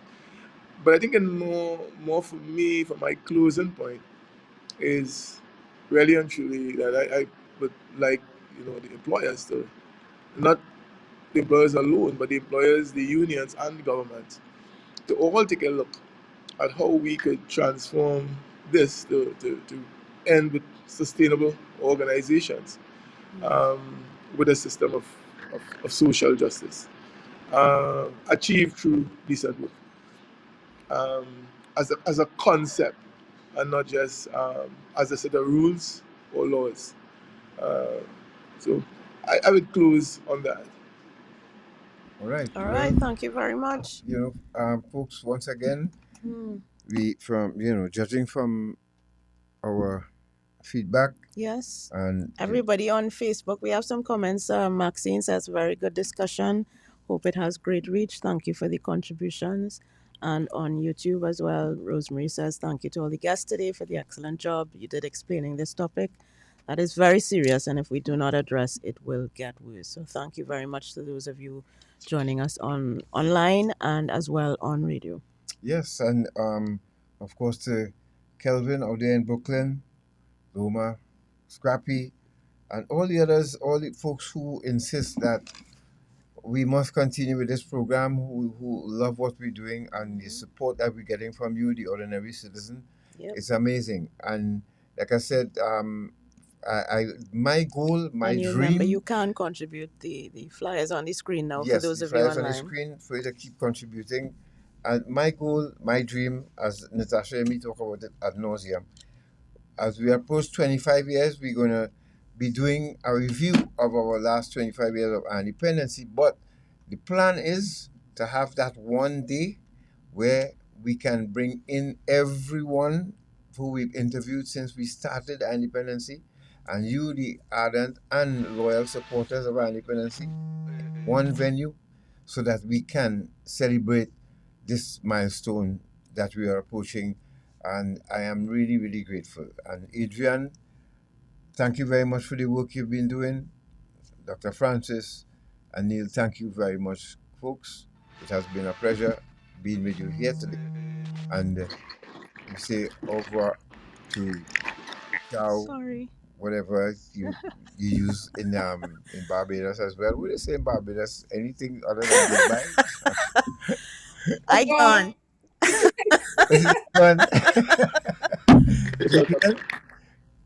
Thank you, man. Thank you, brother. Thank you very much, folks. And we will as well try to have another forum so that we can hear from Richard. I don't know what happened. He dropped off. But we are very interested in connecting with our brothers and sisters in Suriname, and of course with young people, as Adrian mentioned. It's important to have young people on board in this fight. Yes, so, and of course the group, the body that Adrian represents, Free the brought to you Slaves this as program well. today. Yes. Could you tell the people Free the Slaves? Free the Slaves. Free the Slaves. Thank you, folks. All right. I can probably just quickly share the URL, freetheslaves.net/Caribbean and CCATIP.org for the Caribbean Coalition Against Trafficking in Persons. So that's freetheslaves.net/Caribbean and CCATIP.org for the coalition. All of the webinar series, information, and recordings are available there as well. Yes, because somebody just called me and asked where can they get because they belong to 3 WhatsApp groups and they want to share this information in the groups as well. So I'm really grateful for that, and I will share that with them. All right. Thanks a lot, God. Natasha. Have a lovely day and keep on singing. We will. God bless you all. Take care. Good afternoon. All right. Bye-bye.